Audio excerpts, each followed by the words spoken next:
Jannik Sinner parvient à un accord avec l'AMA et reçoit 3 mois de suspension pour dopage. Ce samedi, il a été révélé que Jannik Sinner, numéro 1 mondial et récent double champion de l'Open d'Australie, est parvenu à un accord pour clore son affaire de dopage positif au clostebol survenue en mars dernier.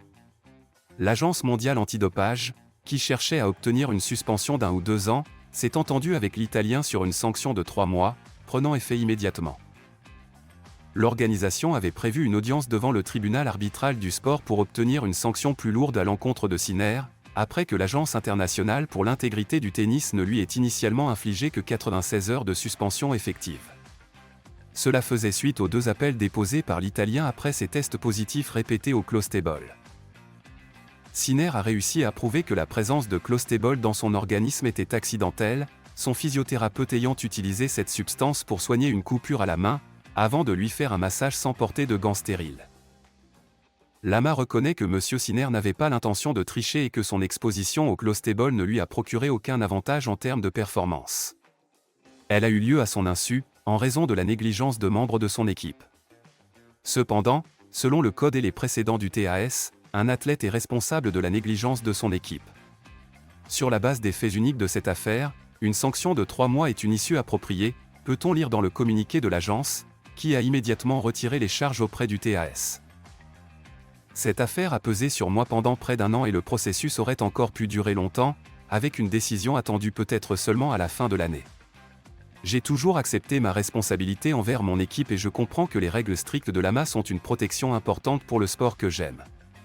C'est sur cette base que j'ai accepté l'offre de l'AMA de résoudre cette procédure avec une sanction de 3 mois, a ajouté Jannik Sinner dans une déclaration publique.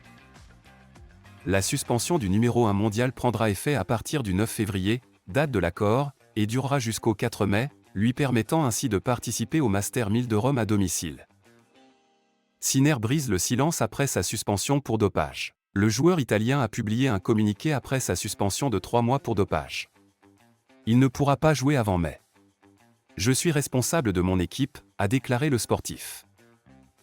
Jannik Sinner a réagi publiquement après l'officialisation de sa sanction de 3 mois pour dopage. L'Italien s'est exprimé sur sa suspension et a affirmé être responsable de son équipe.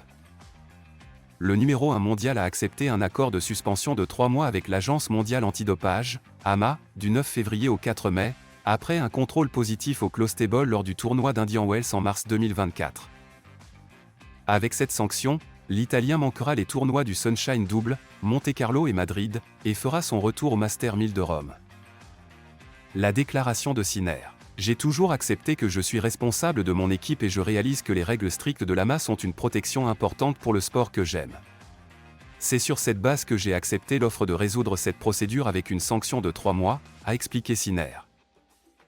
Selon le joueur, la substance interdite s'est retrouvée dans son organisme à la suite d'un massage effectué par son physiothérapeute sans gants, alors que ce dernier soignait une blessure au doigt avec un médicament contenant du clostebol. Il a ensuite reconnu sa responsabilité partielle dans les erreurs commises par son équipe.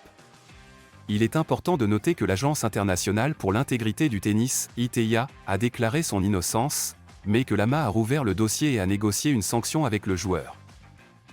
Cette affaire a pesé sur moi pendant près d'1 an. Concernant l'Agence mondiale antidopage, Sinner a déclaré « Elle est arrivée à la conclusion que je n'avais aucune intention de tricher et que je n'ai tiré aucun avantage compétitif des 2 tests positifs détectés dans mon organisme. » Cette affaire a pesé sur moi pendant près d'1 an et le processus aurait encore pu durer longtemps, avec une décision attendue peut-être seulement à la fin de l'année, a-t-il ajouté, expliquant ainsi son choix d'accepter un accord afin d'éviter un long processus. Le dossier. Après une enquête approfondie menée par l'ITIA, y compris des conseils de laboratoires accrédités par l'AMA, nous avons conclu que le joueur avait établi l'origine de la substance interdite et que l'infraction n'était pas intentionnelle. La décision d'aujourd'hui confirme cette conclusion, indique le communiqué de l'ITF. L'ITIA a soumis l'affaire à un panel indépendant qui a conclu à une absence de faute ou de négligence et, par conséquent, à une absence de suspension sur la base des faits et de l'application des règles. La sanction de 3 mois n'a été possible que grâce à un accord entre l'AMA et le joueur, ajoute la note. Le soutien d'une icône du tennis à Jannik Sinner, il n'a rien fait. Feliciano Lopez a répondu directement à Stan Wawrinka et indirectement à tous ceux qui ont critiqué la sanction de 3 mois infligée au numéro 1 mondial. La résolution de l'affaire Sinner a provoqué un véritable séisme dans le monde du tennis, avec de nombreuses réactions face à l'un des cas de dopage les plus médiatisés de l'histoire du sport. Des icônes actuelles comme Nick Kyrgios ou Stan Wawrinka n'ont pas hésité à critiquer la décision de l'AMA. L'Australien et le Suisse ont publié des messages sur leurs réseaux sociaux tels que « C'est un jour triste pour le tennis » ou encore « Ce n'est plus un sport propre ». Beaucoup estiment que la sanction est insuffisante, d'autant plus que l'AMA souhaitait initialement proposer entre 1 et 2 ans de suspension pour le numéro 1 mondial. Cependant, une figure importante du tennis espagnol, Feliciano Lopez, a pris la défense de Sinner sur les réseaux sociaux. Il a répondu directement au message de Wawrinka remettant en cause la transparence du tennis actuel. Oui, Stan. Il est très clair qu'il n'a rien fait pour améliorer ses performances, cela a été prouvé. Ce que Sinner va manquer et comment cela affecte Alcaraz dans la course au numéro 1. La suspension de Jannik Sinner pour dopage a secoué le monde du tennis ce samedi. L'Italien a accepté un accord avec l'AMA pour une suspension de 3 mois, évitant ainsi un procès prévu en avril, qui aurait pu lui valoir entre 1 et 2 ans d'interdiction. De ce fait, Sinner ne pourra pas jouer avant le 4 mai, ce qui signifie qu'il manquera 5 tournois, dont 4 Masters 1000, Indian Wells, Miami, Monte-Carlo et Madrid, ainsi que l'ATP 500 de Doha, où il devait affronter Carlos Alcaraz et Novak Djokovic.